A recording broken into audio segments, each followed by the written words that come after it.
Selamat pagi Bapak Ibu Saudara yang terkasih di dalam Tuhan Yesus.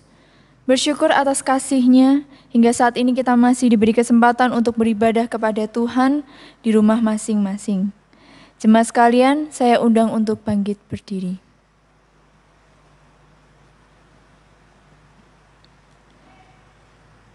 Bersyukurlah kepada Tuhan, serukanlah nama-Nya, perkenalkanlah perbuatannya di antara bangsa-bangsa. Bernyanyilah baginya, bermazmurlah baginya. Percakapkanlah segala perbuatannya yang ajaib. Bermegahlah di dalam nama-Nya yang kudus. Biarlah bersuka hati orang-orang yang mencari Tuhan. Pertolongan kita adalah dalam nama Tuhan yang menjadikan langit dan bumi. Kasih karunia dan damai sejahtera dari Allah, Bapa kita, dan dari Tuhan Yesus menyertai saudara sekalian. Amin.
Jemaat sekalian, mari kita berdoa, menyerahkan ibadah pada pagi hari ini, saya akan menghantarkannya. Bapa yang baik, Bapa yang kami kenal di dalam nama Tuhan kami, Yesus Kristus, saat ini kami datang ke hadirat-Mu untuk kembali mengucap syukur atas kebaikan Tuhan yang terjadi di dalam hidup kami. Kami sungguh mengucap syukur. Di tengah pandemi ini, kami masih boleh Engkau beri kesempatan untuk datang beribadah kepada-Mu di rumah kami masing-masing. Kami mengucap syukur sebab di tengah segala keterbatasan kami, nama-Mu boleh selalu kami muliakan dan kami agungkan. Kiranya Engkau memberkati ibadah ini dari awal, pertengahan hingga akhir. Biarlah ibadah ini dapat berkenan hanya untuk kemuliaan nama Tuhan saja. Amin. Jemaat dipersilahkan untuk duduk kembali. Berbahagialah bagi kita sekalian yang tetap tinggal di dalam rumah Tuhan dan terus-menerus untuk memuji nama Tuhan. Kembali mari kita mengagungkan nama Tuhan dengan menaikkan pujian. Pujihu, PPK nomor 177, kita pujikan ketiga baitnya.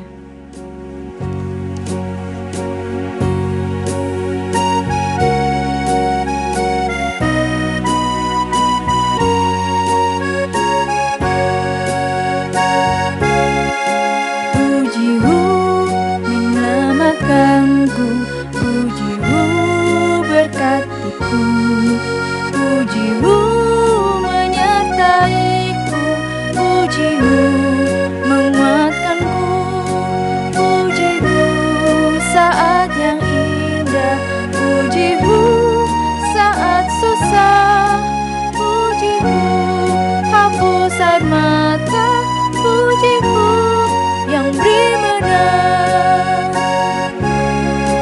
Puji-Mu dengar doaku, puji-Mu setiap waktu, puji-Mu lalui ujian, puji-Mu yang setia, puji-Mu susah dan senang, puji-Mu beri hiburan, puji-Mu kan anugerah-Mu, puji-Mu kan kasih-Mu,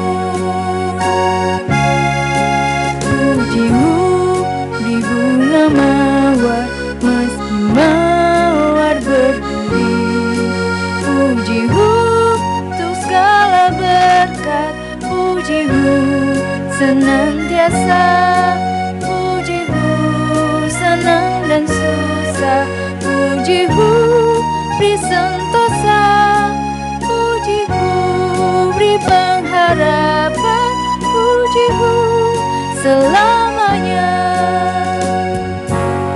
Jemaat saya undang untuk bangkit berdiri. Jemaat sekalian, mari kita mengaku akan segala dosa kita di dalam doa pengakuan dosa. Saya akan menghantarkannya. Bapa yang baik, Bapa yang penuh kasih dan juga rahmat, terima kasih atas segala berkat yang Kau limpahkan atas kami semua. Ya Bapa, pada kesempatan hari ini kami dapat datang ke hadirat-Mu bukan karena kuat dan hebat kami, namun itu semua karena kasih dan penyertaan yang Kau limpahkan atas kami. Ya Bapa, pada saat ini kami mengaku atas segala dosa kami. Kami sadar bahwa tidak ada Allah lain seperti Engkau yang panjang sabar dan berlimpah kasih setia. Engkau selalu mengasihi kami meskipun kami telah berdosa di hadapan-Mu. Engkau tidak pernah meninggalkan kami sekalipun dosa terus membelenggu kami untuk melakukan perbuatan dosa. Ya Bapa, kami sadar betapa hati kami tidak sepenuhnya mengasihi Engkau, yang padahal Engkau telah mengasihi kami dengan sepenuh hati. Ampuni kami yang selalu melakukan perbuatan yang menyimpang dari jalan-Mu, yang benar, bahkan berulang kali kami melakukan kesalahan yang sama. Kami terus bersungut-sungut, sehingga kami lupa untuk mensyukuri hidup ini. Ampuni kami ya Tuhan, karena kami banyak membuang kesempatan yang Tuhan berikan dengan tindakan kami yang sia-sia. Kiranya Engkau melawat dan menjamah hati kami, agar kami bisa hidup seturut dengan kehendak-Mu dan mengikuti segala perkataan-Mu. Layakkan dan ubahlah hidup kami. Dengarkanlah doa kami ya Bapa. Dalam nama Tuhan Yesus kami telah berdoa. Amin.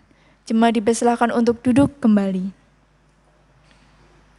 Berdasarkan kasih karunia Allah di dalam Tuhan kita Yesus Kristus, saya menyampaikan berita anugerah kepada tiap-tiap orang yang mengaku dengan tulus dan ikhlas, sebagaimana janji Allah di dalam firman-Nya. Tuhan itu adil dalam segala jalannya, dan penuh kasih setia dalam segala perbuatannya.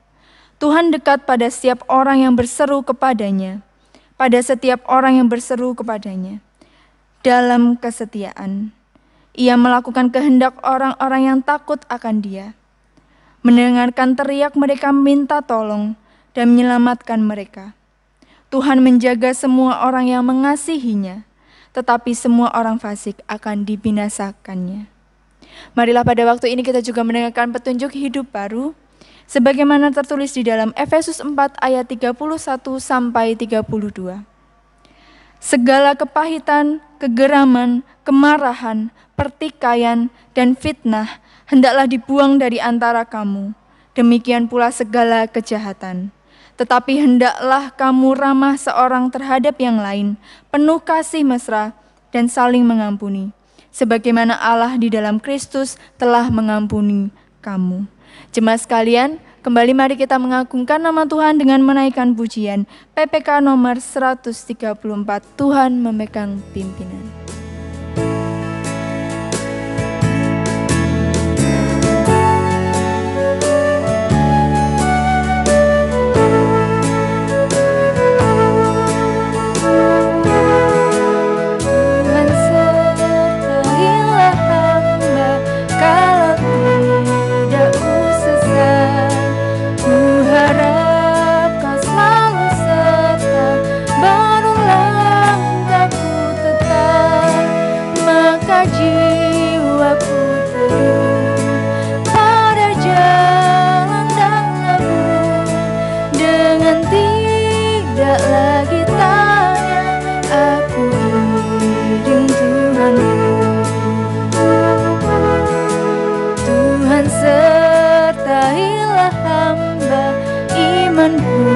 Selalu lama sabdamu penuh kasih rahmat, hatiku terhiburlah, maka jiwaku teduh pada jalan dalammu, dengan tidak lagi tanya, aku iring Tuhanku. Sertailah hamba sepanjang hidup kau jaga. Bila ajal aku tiba, Tuhan hantar ke surga, maka jiwaku teduh pada jalan dalammu, dengan tidak lagi tanya, aku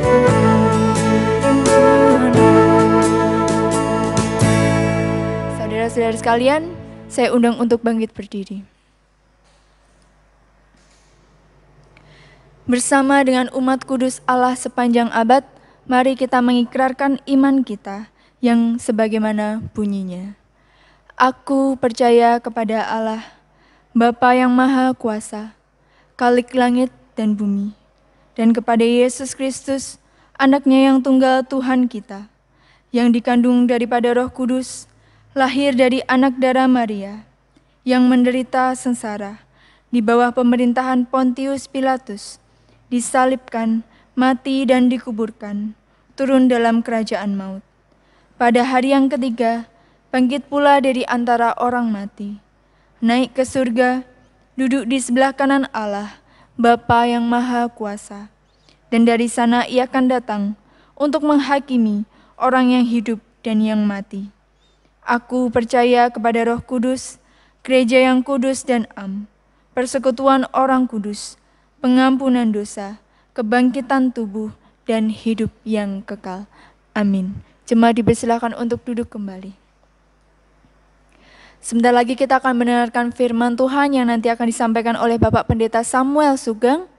Mari kita persiapkan diri kita dengan menaikkan pujian Jiwaku Terbuka. Kita pujikan 2 kali.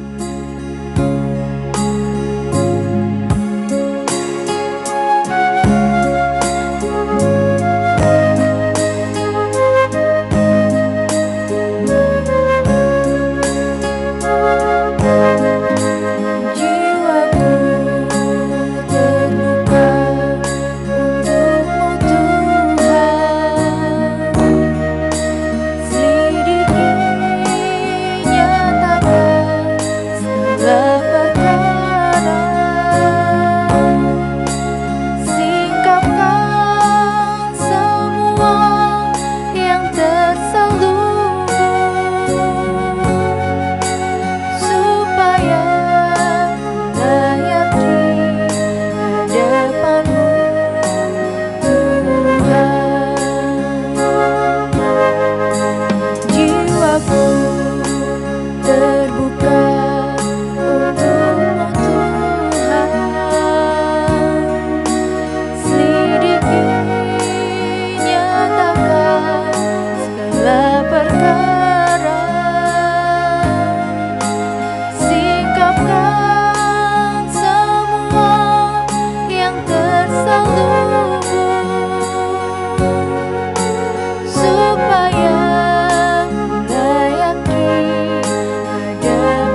Selamat pagi, saudara-saudara yang dikasihi oleh Tuhan. Saya senang bertemu pada hari ini, walau tidak bisa bertemu dalam jarak dekat. Tetapi Tuhan Yesus selalu dekat kepada kita sekalian. Mari kita berdoa. Terpujilah nama-Mu ya Tuhan, kekal selama-lamanya. Kami mengucap syukur atas penyertaan Tuhan, pertolongan Tuhan di dalam hidup kami. Sehingga pada hari Minggu ini kami boleh datang di hadirat Tuhan. Walaupun kami beribadah di rumah masing-masing, tetapi Engkau adalah yang Maha Hadir.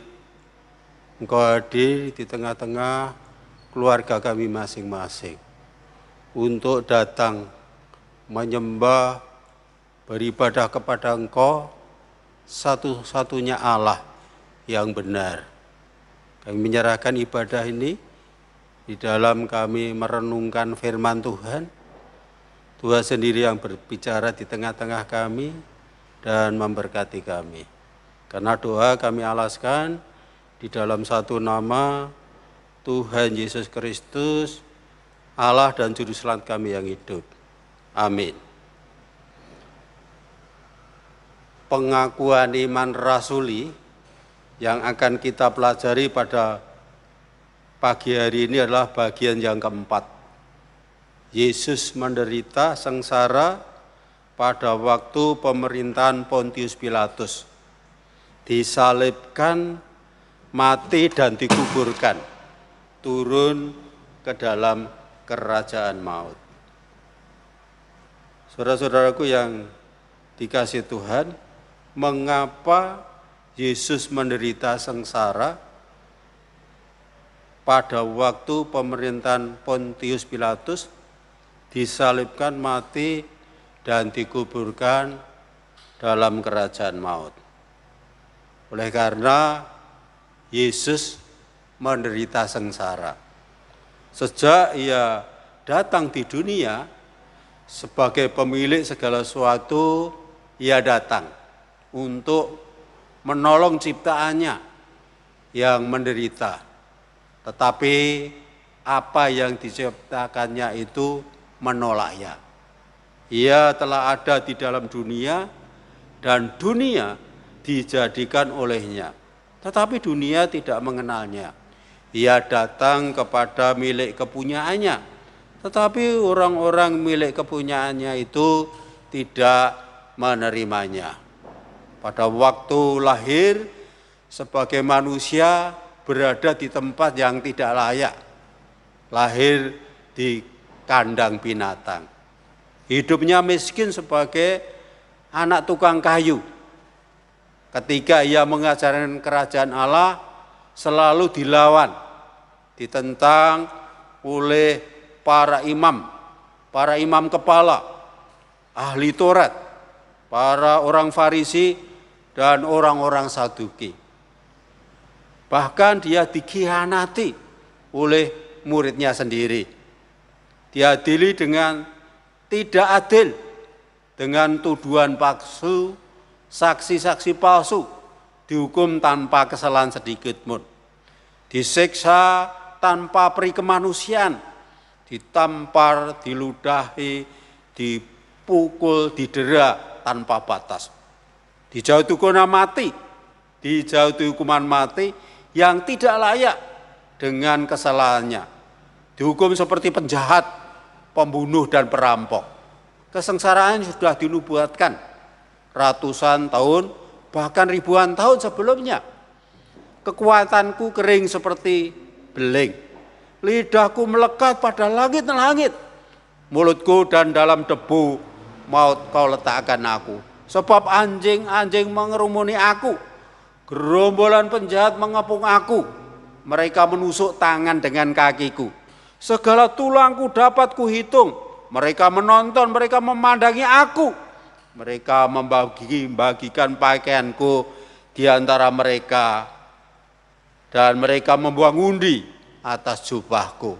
Demikian nubuatan di dalam Mazmur 22 ayat 16. Ini kira-kira 1000 tahun sebelum kesengsaraannya itu terjadi. Di dalam Yesaya 53 ayat 3, 5, dan 9 berkata, ia dihina dan dihindari orang, seorang yang penuh kesengsaraan dan yang biasa menderita kesakitan. Ia sangat dihina sehingga orang menutup mukanya terhadap dia, dan bagi kita pun dia tidak termasuk hitungan. Tetapi dia tertikam oleh karena pemberontakan kita, dia diremukkan. Orang menempatkan kuburnya di antara orang-orang fasik, dan dalam matinya ia ada di antara penjahat-penjahat. Sekalipun ia tidak berbuat kekerasan dan tipu tidak ada dalam mulutnya.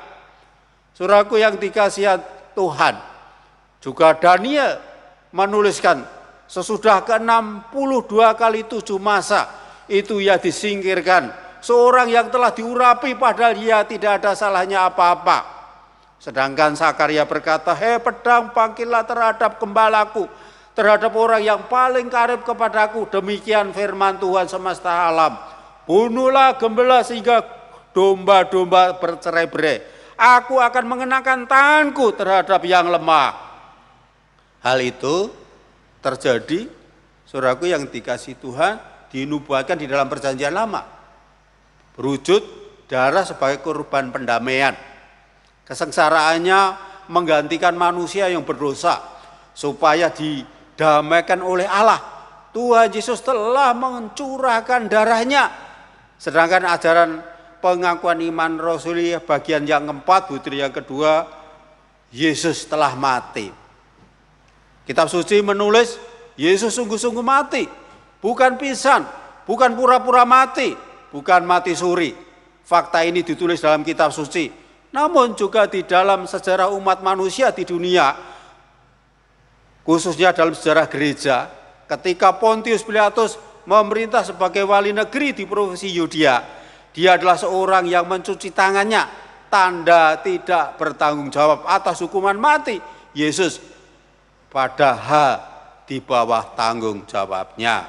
Saudara-saudaraku, kematian Tuhan Yesus merupakan kekalahan bagi iblis serta malapetaka yang sangat fatal, sehingga berusaha menutupi fakta kebangkitannya dari antara orang mati dengan cara membuat dusta. Para murid-murid mencuri mayat Yesus.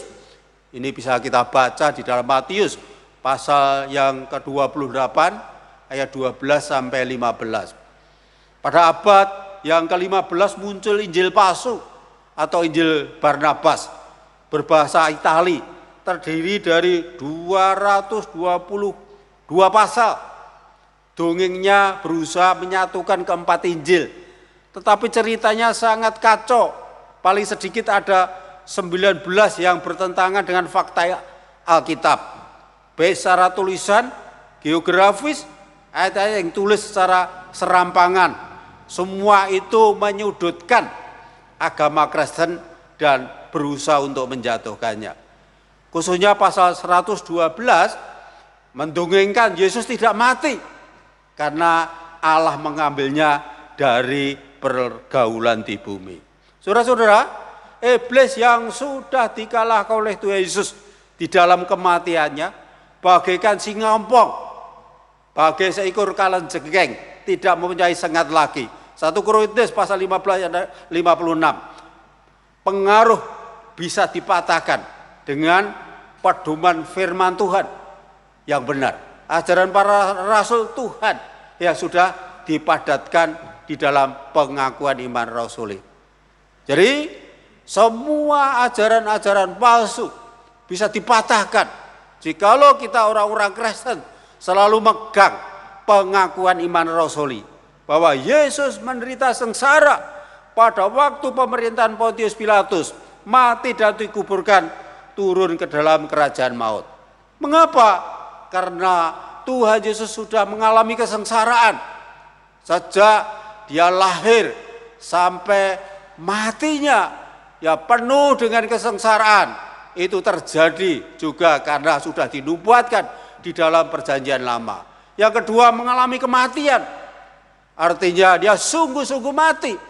Tetapi ada orang-orang yang di belakangnya adalah iblis untuk menghancurkan ajaran yang benar. Tetapi saudara-saudaraku yang dikasihi Tuhan, pedoman di dalam pengakuan iman rasuli itu menjadi kekuatan bagi orang-orang percaya untuk tetap berpegang kepada firman Tuhan. Firman Tuhan itu merupakan kekuatan untuk menghalau, untuk mengatasi, untuk menolak segala ajaran yang tidak sesuai dengan berita yang tertulis di dalam firman Tuhan. Adalah firman Allah yang tanpa salah. Saudara-saudaraku yang dikasihi Tuhan, putri yang ketiga ya telah turun ke dalam kerajaan maut. Artinya sebagai pencipta, sebagai pemilik, sebagai raja segala raja yang wajib disembah oleh para malaikat dan makhluk-makhluk ciptaannya. Dia merendahkan diri sedemikian rupa. Dia rela menderita sengsara, direndahkan sebagai manusia, rela mati, turun ke dalam kerajaan maut. Saudaraku yang dikasihi Tuhan, turun ke dalam kerajaan maut, sebagaimana ia rela menderita sengsara sebagai manusia sejati, begitu merendahkan diri juga rela mati secara sukarela. Kematiannya bukan karena dosa seperti layaknya semua manusia, tetapi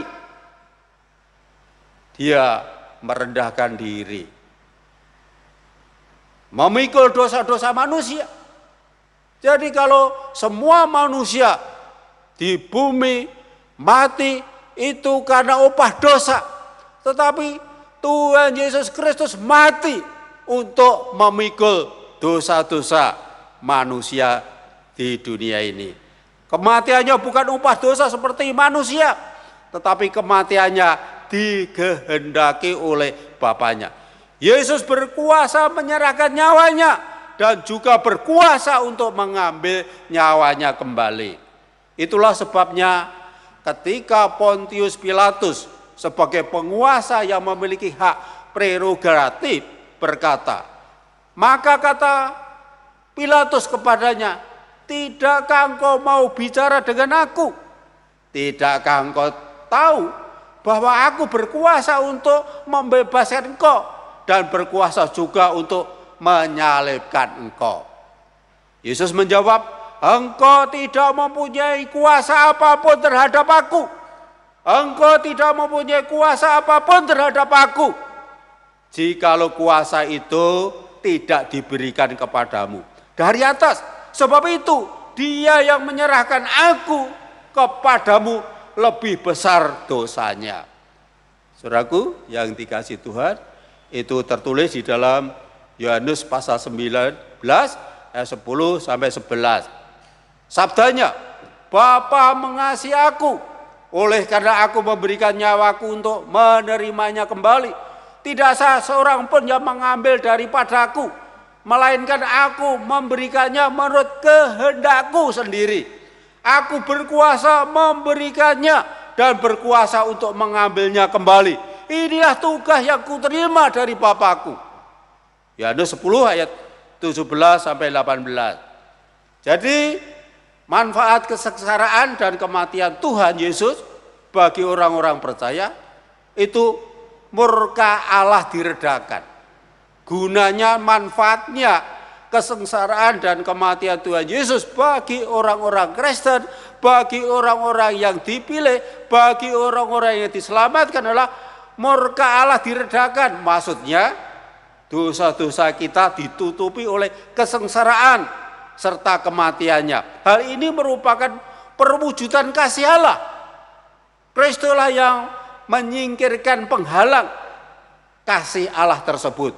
Menebus, mengampuni orang-orang berdosa, mensucikan serta memuaskan keadilan Allah. Selanjutnya, manfaat kesengsaraan dan kematian Tuhan Yesus adalah memberikan roh yang menghidupkan bagi orang-orang pilihannya. Mazmur 68 ayat 19 berkata, Engkau telah naik ke tempat tinggi, telah membawa tawanan-tawanan. Engkau telah menerima persembahan-sembahan di antara manusia, bahkan dari pemberontak untuk diam di sana, ya Tuhan Allah. Surat Efesus 4 ayat 8 berkata, itulah sebabnya, kata Nas, tatkala ia naik ke tempat tinggi, ia membawa tawanan-tawanan, ia memberikan pemberian-pemberian kepada manusia. Firman Tuhan berkata, karena begitu besar akan kasih Allah kepada dunia ini, sehingga ia telah mengaruniakan anaknya yang tunggal, supaya setiap orang yang percaya kepadanya tidak binasa, melainkan beroleh hidup yang kekal. Yohanes 3 ayat 16. Amin. Kita berdoa. Terima kasih ya Allah atas firman-Mu yang menolong, menguatkan, mengingatkan kepada kami sekalian. Dunia semakin rapuh, semakin menjauhi Engkau, menolak semua kebenaran yang telah Kau ilhamkan, yang tertulis di dalam kitab suci. Kitab suci adalah firman Allah. Tetapi kami mengucap syukur, Engkau telah mengendalikan, mengarahkan melalui kuasa Roh Kudus, sehingga kebenaran itu berlanjut sampai hari ini. Dan di zaman dahulu Engkau memakai bapak-bapak gereja, orang-orang percaya, dan telah mengkristalkan semua ajaran-Mu di dalam pengakuan iman rasuli. Dan saat ini kami percaya kepadamu bahwa Yesus menderita sengsara dan telah mati dan dikuburkan, turun ke dalam kerajaan maut. Ini kebenaran ya Tuhan, supaya kami selalu mengucap syukur, karena tanpa kematian-Mu dosa kami terus tetap pada kami. Untuk ini kami mengucap syukur atas anugerah yang Tuhan berikan kepada kami, oleh karena segala dosa kami ditanggung olehnya. Terima kasih ya Tuhan, kami terus tak henti-hentinya berdoa untuk bangsa dan negara ini. Engkau menolong sehingga pemerintahan kami sanggup untuk mengatasi segala permasalahan, khususnya mengenai COVID-19. Tuhan putus sehingga bangsa kami boleh mengalami ketenteraman, kedamaian, dan kemajuan. Terima kasih khususnya hari ini ya Tuhan, banyak orang yang bepergian dan kemudian kembali ke rumah masing-masing. Tuhan lindungi bangsa kami sehingga usaha pemerintah ini berhasil, dan Tuhan memberikan kekuatan, hikmat, dan akal budi, memberikan kesanggupan kepada aparat pemerintah, sehingga bangsa kami mengalami damai sejahtera. Demikian juga kami menyerahkan jemaat-Mu satu persatu yang berada di pusat, berada di Pucang Sawit, dan berada di Sragen. Kami mohon pertolongan Tuhan, sekalipun di dalam keadaan yang penuh kesulitan. Tuhan lawatlah saudara-saudara kami ini satu persatu, memberikan kesehatan, memberikan kekuatan, memberikan penghiburan. Bahkan Tuhan sanggup menyukupkan apa yang menjadi kebutuhan setiap hari. Terima kasih ya Tuhan, kami menyerahkan semua ini hanya di dalam nama Tuhan Yesus Kristus, Allah dan Juru Selamat kami yang hidup. Kami sudah berdoa dan mengucap syukur. Amin. Saudara-saudaraku yang dikasihi Tuhan, demikian renungan firman Tuhan. Kita akan menyelesaikan kebaktian ibadah online pada pagi hari ini, dan saudara sekalian menerima berkat Tuhan.